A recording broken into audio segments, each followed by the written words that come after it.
It's one of the biggest challenges facing healthcare around the world. How do we get quality care to people who don't have access to doctors? MedTech, short for medical technology, is stepping in to close that gap. It covers everything from digital tools to AI-driven platforms designed to diagnose, treat, and manage healthcare conditions, transforming the way that patients and providers interact. If you think about the care continuum, it's like, what does technology do for prevention, health education, improved diagnostics, treatment, follow-up to care? And we have so many players that are running hard at the wall for each of these paradigms. Dr Jackie Rabec has seen both sides of the system. She began her career as a doctor in South Africa's hospitals and then went on to work at Google, having completed her MBA at UNSW Business School. Today, she's building tools like ThinkMD, which puts a doctor's expertise straight into the hands of frontline health workers.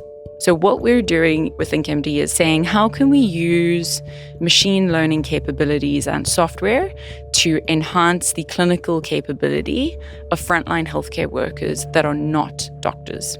ThinkMD kind of levels up their thinking and reasoning, essentially. So what happens when a product or algorithm replaces a doctor? And what does this mean for the future of healthcare?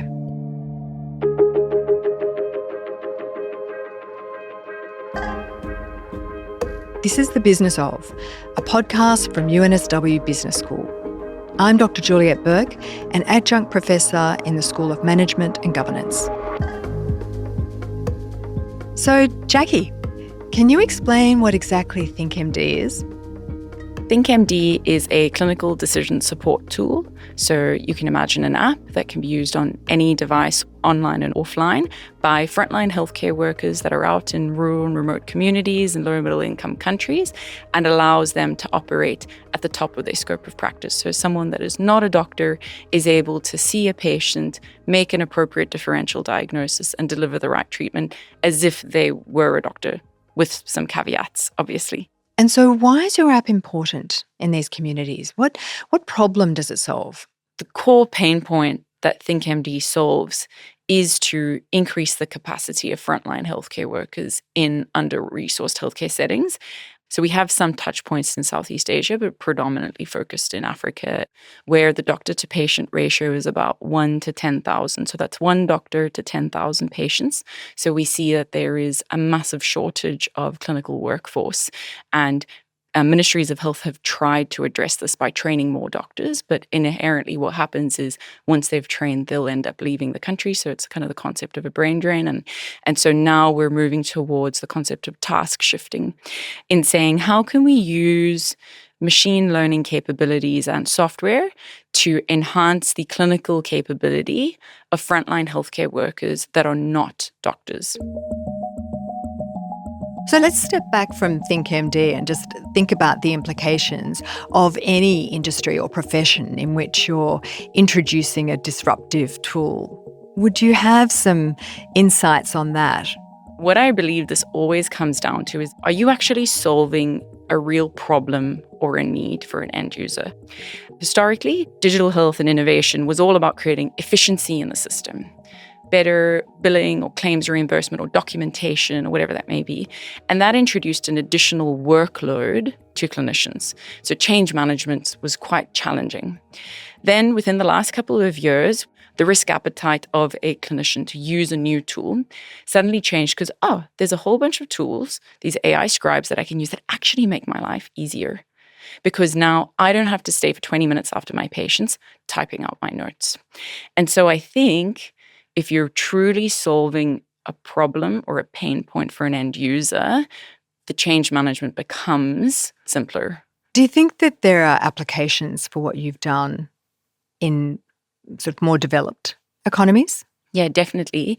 If we look at a low to middle income market, because the problems are so big, the risk posturing to enable frontline healthcare workers with tools that are obviously clinically validated, and ThinkMD has had really robust clinical validation, is somewhat lower, whereas in a developed country, because the doctor-to-patient ratio might be something like 1 to 800 patients, not only are your expectations from patients different, but the risk posturing of a Ministry of Health might look a bit different. And so I guess it's like, what is the baseline from which you're operating? And then where are the deficits? And how do you look to solve them? In our advanced economies where we do have access, everyone thinks of themselves as a semi-expert here. I can Google something, I can put it into ChatGPT, and I wonder what that does. Do you have thoughts on that? At the end of the day, a patient or a citizen is going to engage with whatever health information is at hand at them that is helping them navigate an acute healthcare need. And so we have to meet the user where they're at. How we then think about it, and we're moving into the citizen space, is how do you ensure that you are able to provision guardrails to say that this is information that's vetted and that can be trusted, but is also culturally and contextually appropriate for how you perceive your healthcare needs, because it might be very different for you if you're in a rural and remote community in Sierra Leone, where there's a big focus on like community advice and support in navigating health needs versus, let's say, Sydney, Australia. As you can see with ThinkMD, innovation often emerges where constraints are greatest. It's a reminder that some of our best medtech doesn't begin in a high-tech lab in a major city, but rather on the ground, in clinics where doctors might have to make critical decisions with limited tools. That's Professor Barney Tan. He says medtech often develops in under-resourced contexts. These are environments where the luxury of over-engineering doesn't exist, so the technology must be accessible, affordable, and robust. At UNSW Business School, we engage with precisely this kind of innovation through the lens of implementation science. That is, how to make sure solutions actually work in real-world settings. We're currently working with several medtech ventures to bridge the gap between clinical efficacy and operational sustainability. So a great example is the UNSW Praxis Lab, which brings together researchers, industry experts, and frontline practitioners to co-design digital health solutions that are both technically feasible and socially impactful. For instance, one of their projects looked at digital health tools for chronic disease management, done in partnership with an organization in Singapore. The Praxis team and partner clinicians worked to integrate mobile apps into existing care pathways for patients with multiple chronic conditions, uncovering design reality gaps and feeding those insights back into implementation planning and adaptation. Now, what this means is that it's not just about whether the technology can work, but whether it will work across different systems, regulations, and stakeholder expectations. And that brings us to another key insight. No one stakeholder group can build effective medtech in isolation. You can't just have the clinicians designing tools for clinicians or engineers building tech in a vacuum. Business professionals, whether it's in logistics, user adoption, procurement, or market scaling, they play a vital role as well. In terms of examples from developed contexts, we are seeing transformative impact from AI-driven diagnostics like Google's DeepMind for diabetic retinopathy, or Babylon Health in the UK, which offer digital GP consultations. Interestingly, these innovations often circle back to support developing markets, almost a case of reverse innovation, where a tool designed for constrained environments ends up solving cost efficiency and access problems in wealthier health systems too.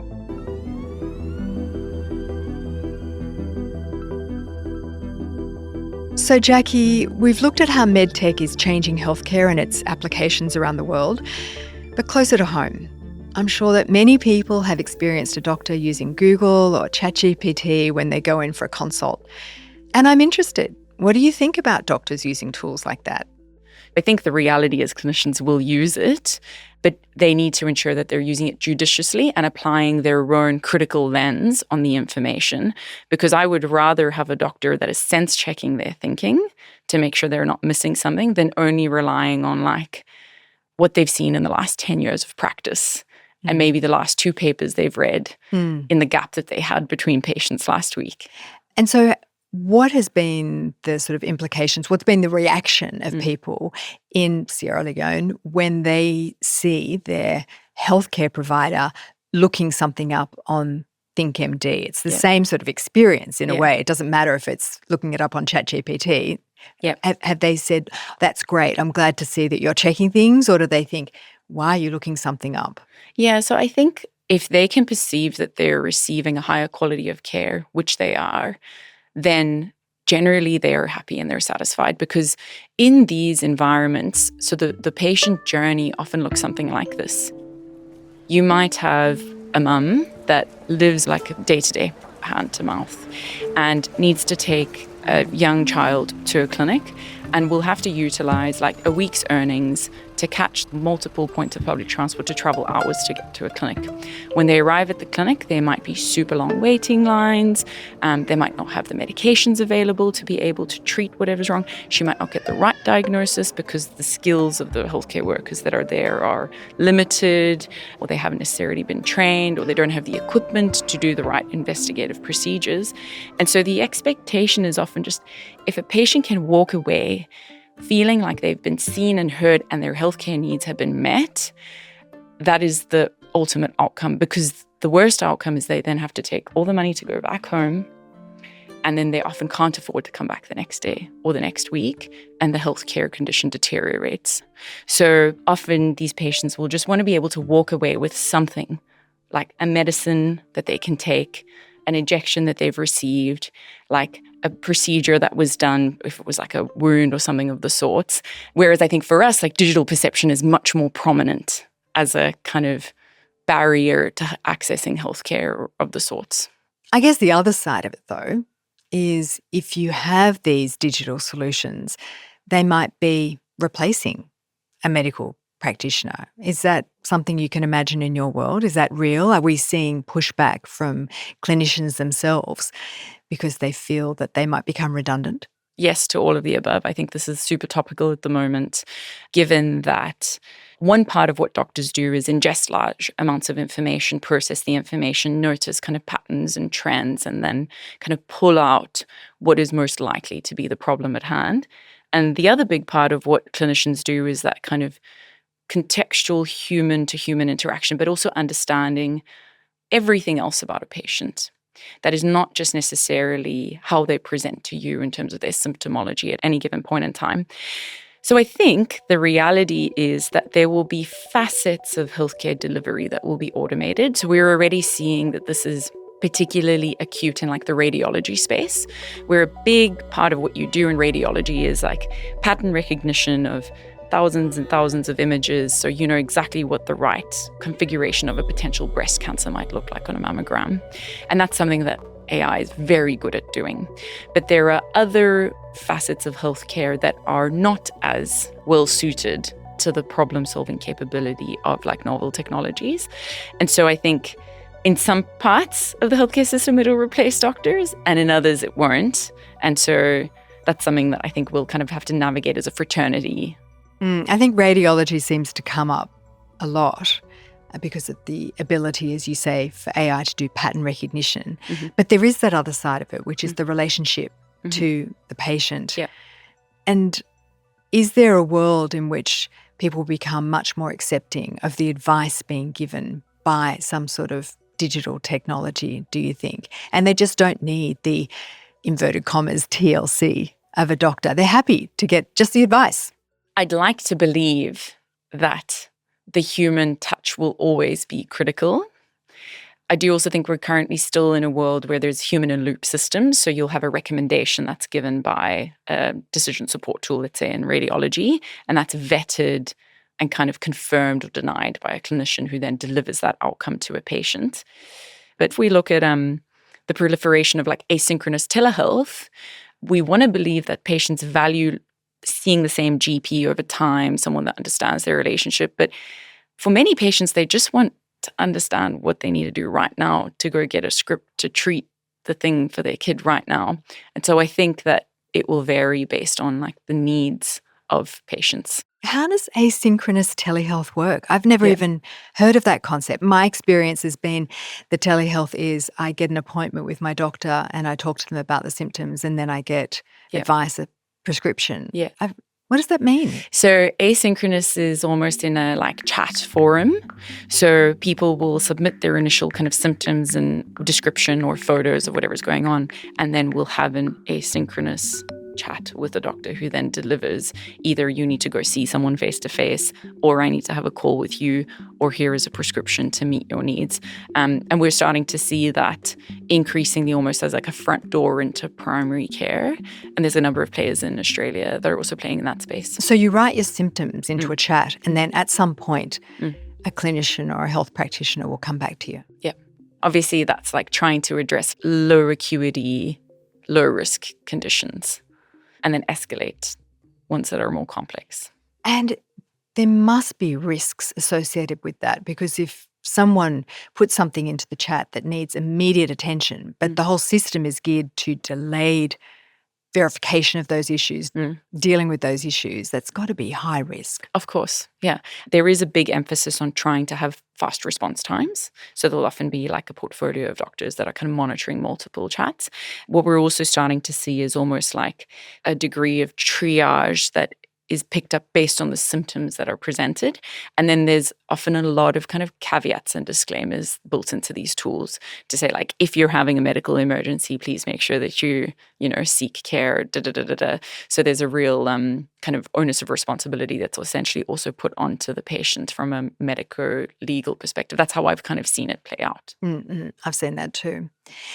And I'm just thinking, as it expands, though, it's not just this issue of risk. There are issues around ethics. There are issues around confidentiality, privacy. I mean, they're not new issues, but where do you see the sort of the context, the system going as medtech, as digital expands, and these issues become much more prominent? Yeah, it's a great question, and it's critical.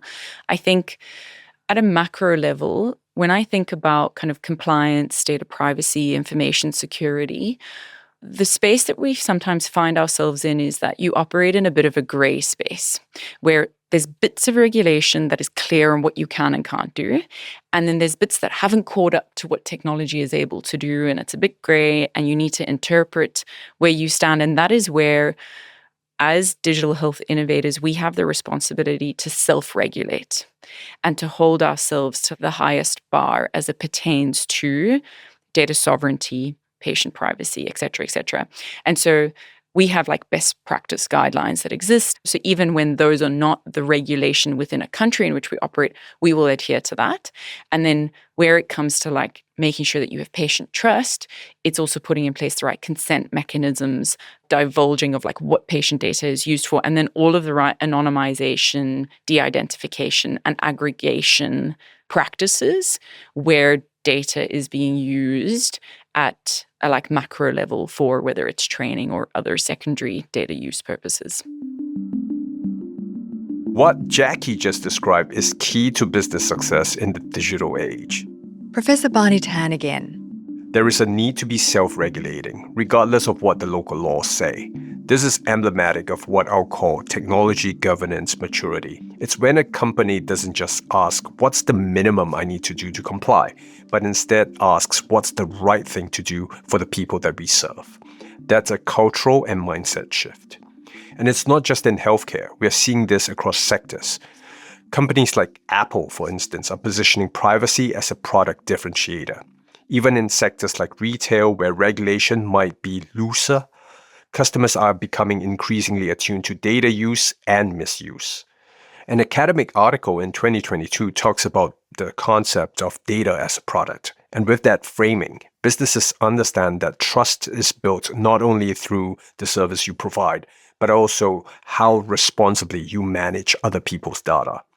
When companies get it right, the benefits are tangible. You get brand loyalty, lower compliance risk, and smoother cross-border operations. But when they get it wrong, you only need to look at the fallout from the Optus or Medibank breaches in Australia to see what's at stake. You get plummeting customer trust, shareholder backlash, and regulatory investigations. So self-regulation isn't just a risk management exercise. It's a core pillar of digital era competitiveness. And again, this is where business professionals, especially those in governance, ethics, and tech strategy, need to work hand in hand with developers and operations to create systems that are trustworthy.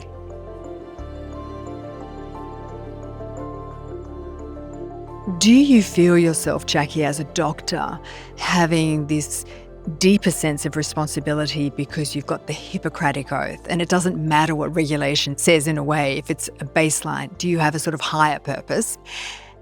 And is that the same kind of mentality that pure technologists who aren't doctors bring to the table when they're doing medtech?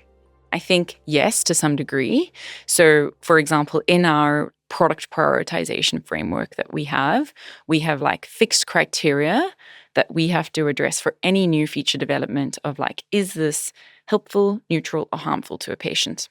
And if it's in any way harmful, we just don't do it or build it at all. And so that's like an essential North Star, because at the end of the day, if you're not improving like clinical outcomes for patients, that should be all that we're focusing Isn't on that the doing. essence of the Hippocratic Exactly. Oath? Do no harm. Exactly. But it's almost like making sure that there is a mechanism to account for that in how you build your product. Because if you just rely on it as like a heuristic in your brain, there isn't like a gate that has to be passed whenever we're building something new. And I think that it is essential that there is a clinical presence in any technology company that is building digital products for healthcare, not only from a clinical governance perspective, which is really what we're speaking to here, but secondarily to just bring a perspective of someone who understands the patient-clinician relationships and the pain points of clinicians and the pain points of that part of the healthcare system from a product development perspective. That's just a user experience. Yeah. So ThinkMD is obviously a great technology to help those communities which have significant inequalities.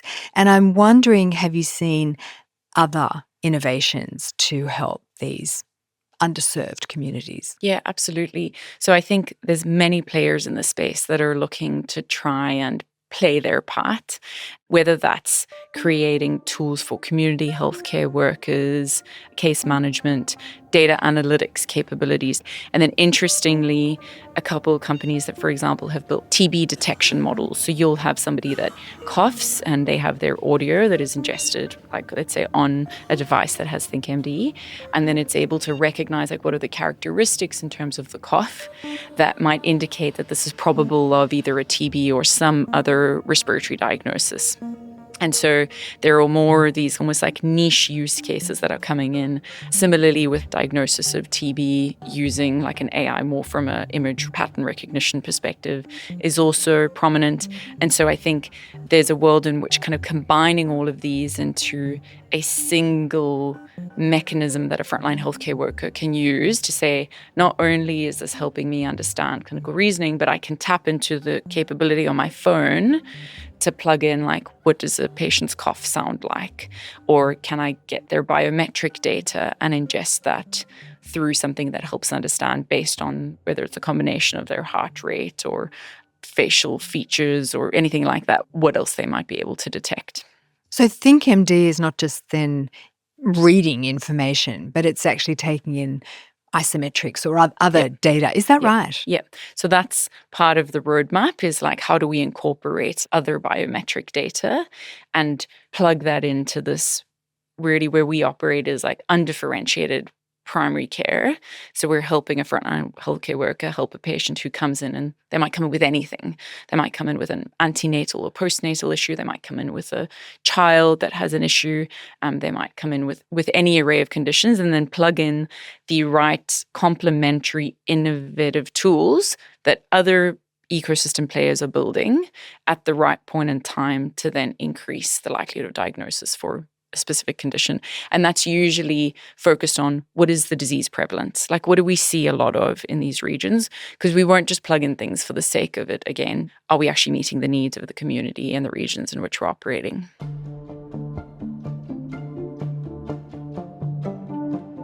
What's next for ThinkMD? So we're now taking ThinkMD into, I guess, its next iteration of how do we scale this product and get it into the hands of as many healthcare workers as possible? How do we reimagine what the product is able to achieve in terms of delivering clinical outcomes, but also getting into the hands of citizens, which is what we would call like a patient, or some people might call it a consumer. So really like, what is the next frontier of the product development look like? Building on the foundations of a rich clinical validation and a lot of proof points in market to show that this is something that really works. What do you think is going to be the future of digital technology in medicine? The honest answer is I don't know, because the rate of change at this point in time is just phenomenal. If you think about the care continuum, it's like, what does technology do for prevention, health education, improved diagnostics, improved treatments, improved follow-up to care? And we have so many players that are running hard at the wall for each of these paradigms. And so I think it's going to change dramatically. The one bit that I'll say, and it's a big passion area for me, is that I do think we are at risk of creating more inequity, because there'll be countries that have more prevention, more personalization of healthcare, but are we still serving the needs of the patients in like the most rural and remote settings who may not have access to all of these emergent technologies in their healthcare systems at scale? If you had to imagine where it plugs into everywhere from primary, secondary, tertiary hospitals, when basic infrastructure is not even existent there. And I can imagine that even in a developed economy, because even in Australia, for example, it's quite different if you're in Sydney or if you're in the bush. Yeah, 100%. Thanks to Dr Jackie Rabec for joining us on this episode. If you enjoyed this conversation, try listening to our episode with Aussie entrepreneur Hayley Saddington, who has founded not one, but two medtech companies. So at the time before I started Halo and Halo Medical Devices, my partner at the time had passed away. So pivotal point to go, well, what do I do here? I had a very small and painful inheritance. I could have done something sensible with it, which has never been my pathway. It was only going to be taken in one direction. So I used that small amount to start Halo. And I matched that with a grant that I applied for, which doubled it. And I was really careful on where every dollar went, because it was money from the heart. You'll find that linked in our episode description. The Business Of is brought to you by the University of New South Wales Business School, produced with Deadset Studios.